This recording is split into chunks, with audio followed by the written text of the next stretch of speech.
Bonjour les amis, merci d'être là comme toujours. Nouveau sujet aujourd'hui. Donc aujourd'hui, nous allons voir ensemble 8 raisons qui font ou qui feront que tu ne seras jamais riche, tout simplement. Si une des 8 raisons ou les 8 raisons que je vais énumérer aujourd'hui sont des choses qui te touchent en ce moment, pose-toi les bonnes questions. Parce que ces raisons, effectivement, vont miner, vont détruire tes chances de devenir riche si, bien entendu, devenir riche est un objectif de vie pour toi. Il faut bien comprendre ici, quand je parle de richesse, je parle de richesse financière, de prospérité financière, et la définition de la richesse varie d'une personne à une autre. Pour les besoins de cette vidéo, retiens simplement que quand on parle de richesse, on parle d'une situation où tes revenus passifs sont supérieurs à tes besoins, sont supérieurs à tes dépenses. Donc, tes revenus passifs te permettent tout simplement de vivre sans te soucier de l'argent. Voilà. Donc, ceci dit, si tu n'es pas déjà abonné à la chaîne, je t'invite à cliquer en bas sur le bouton s'abonner. Partage également cette vidéo, ainsi nous aurons plus de personnes sur cette chaîne. Donc, 8 raisons qui font que tu ne seras jamais riche. Donc, première raison, c'est penser que devenir riche est une mauvaise chose. Voilà. Peut-être que ça te surprend ce que je viens de dire là, mais tu devrais savoir que il y a comme ça plusieurs personnes autour de nous qui associent finalement l'argent à quelque chose de voilà, un point négatif dans la vie, qui associe l'argent au malheur, qui associe les gens riches à des fraudeurs, à des personnes malhonnêtes, à des personnes finalement qui sont des parasites dans notre société. Oui, en effet, il y a des personnes pour qui l'argent est une mauvaise chose.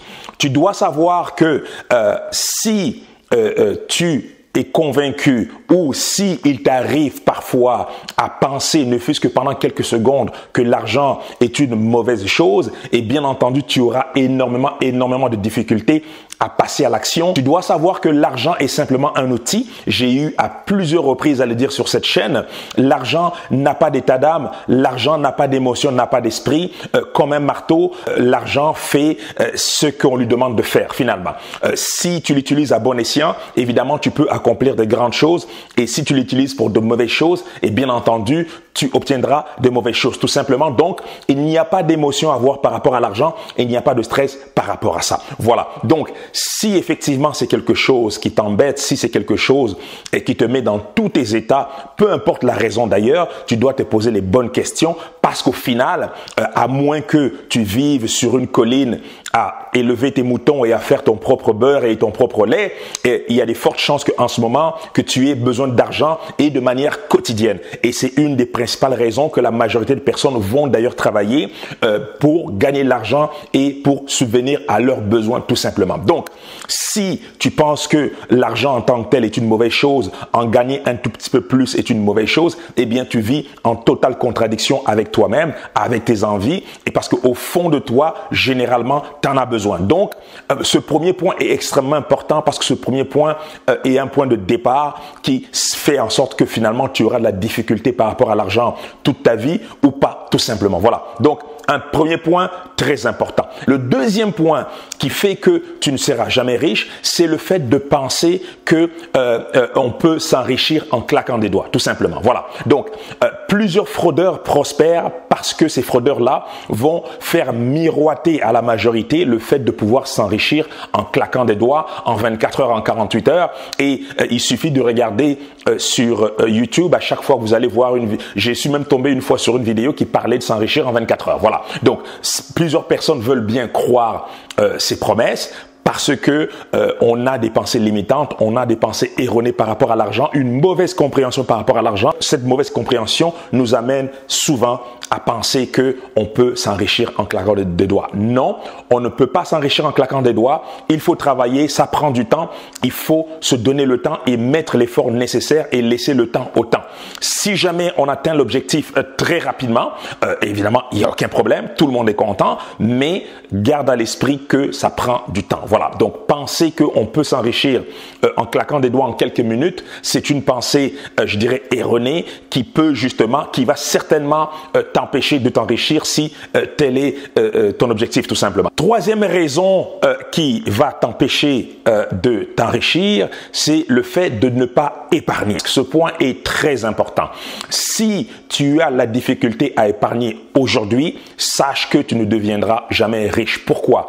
Parce que le fait de ne pas être capable d'épargner sous-entend que tu es incapable de contrôler ton argent. Tu es incapable de gérer le flux d'argent qui rentre dans tes poches. Si tu vis cette situation et que tu ne la corriges pas, ce qui va se passer, c'est que même si tu reçois une grosse somme d'argent, soit parce que tu investis, soit parce que tu as trouvé un emploi qui te paye un gros salaire, le fait de ne pas être capable d'épargner fera en sorte que peu importe l'importance du flux d'argent qui rentrera dans tes poches, ce flux d'argent disparaîtra aussitôt sans avoir apporté aucune valeur tout simplement chez toi finalement. Voilà. Donc l'épargne est un point clé, est un point central quand on parle d'enrichissement. Voilà. Quatrième raison qui va t'empêcher de t'enrichir, c'est le fait de se concentrer uniquement sur les revenus pour s'enrichir plutôt que de se concentrer d'abord et avant tout sur les dépenses. Oui, en effet, parce que il est surprenant, mais très fréquent de voir de nos jours des personnes qui vont gagner énormément d'argent, 10 fois, 20 fois, 30 fois le salaire moyen dans la ville ou dans le pays dans lequel cette personne réside.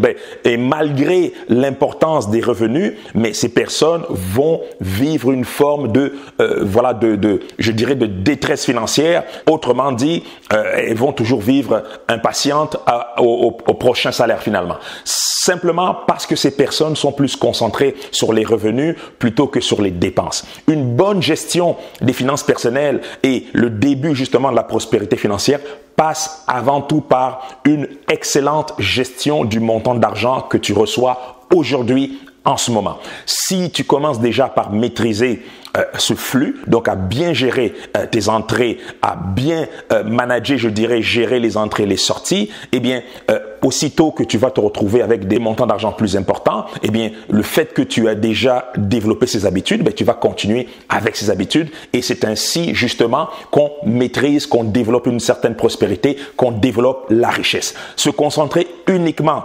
sur les gains ne règle pas le problème. Et j'ai d'ailleurs pour coutume de dire la solution à la pauvreté n'est pas plus d'argent.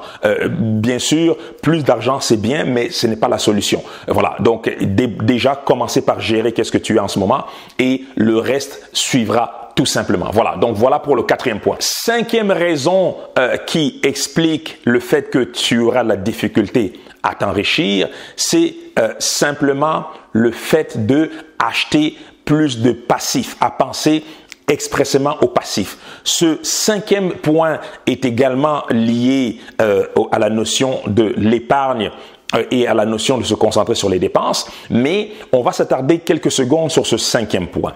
Tu dois savoir une chose.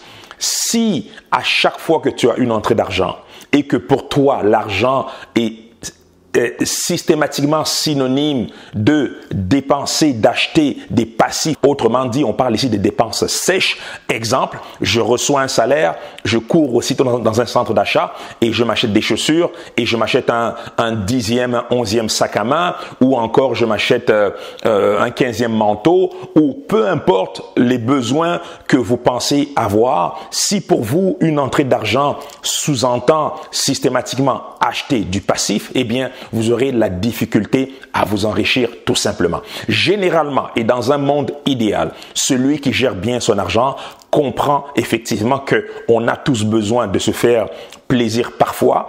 Tu dois comprendre que c'est normal d'avoir des dépenses qui seront des passifs, tout simplement, c'est tout à fait normal, sauf que les passifs, et tu dois savoir que quand on gagne de l'argent et que cet argent disparaît aussitôt dans un bien qui ne rapporte pas de l'argent en retour, eh bien, on devra travailler d'autant plus fort pour aller gagner encore de l'argent à nouveau et on est comme ça dans un cycle sans fin et ce cycle-là nous épuise, ce cycle-là nous détruit et ce cycle-là enlève toutes nos chances de nous enrichir. Donc, tu dois penser dépenses, oui, mais tu dois surtout et avant tout penser à acheter des actifs, effectivement. Mais ça fait partie des principes de l'argent. Tu dois penser investissement avant de penser dépenses, tout simplement. Parce que si tu ne fais que penser aux dépenses, donc à acheter des passifs, eh bien, tu auras de la difficulté à t'enrichir, tout simplement. Voilà.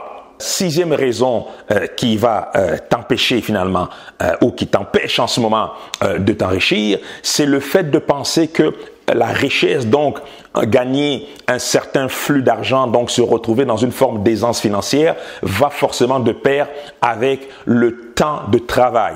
Eh bien, ça, c'est une manière erronée de voir les choses, une mauvaise compréhension de l'argent, et cette mauvaise compréhension de l'argent peut te ralentir énormément quand vient le temps pour toi d'atteindre tes objectifs financiers. Je m'explique. Gagner beaucoup d'argent, vivre dans une forme d'aisance financière, avoir des revenus passifs supérieurs à ses dépenses nécessaires n'est pas une question de temps. C'est plutôt une question de valeur apportée à la société. Je répète, gagner plus d'argent, avoir une certaine aisance financière n'est pas une question de temps de travail. C'est plutôt une question de valeur apportée. Si tu es investisseur, si tu es employé ou entrepreneur, parfois quand on a des objectifs, quand on veut monter une entreprise, quand on veut avoir une promotion au travail ou quand on veut frapper le jackpot, je dirais, dans le cas d'un investissement, oui, on a besoin de mettre l'effort, oui, on a besoin de travailler.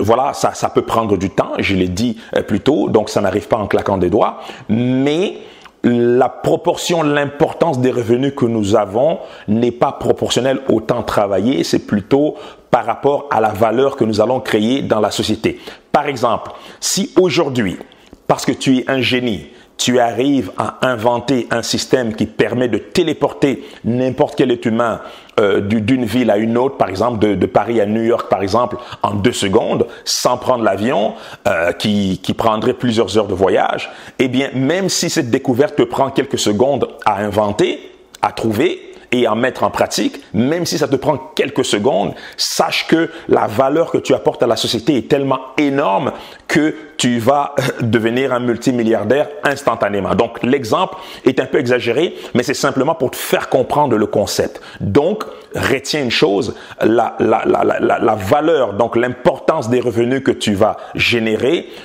si tu comprends bien comment l'argent fonctionne, n'est pas proportionnelle au temps de travail que tu mets finalement à un projet donné. Tout simplement, très important à retenir. 7e raison qui va t'empêcher de t'enrichir, c'est simplement le fait de ne jamais investir. Voilà. Donc, chaque point que j'aborde, tu peux voir qu'il y a un fil conducteur qui relie plus ou moins tous ces points-là, mais c'est important à garder à l'esprit.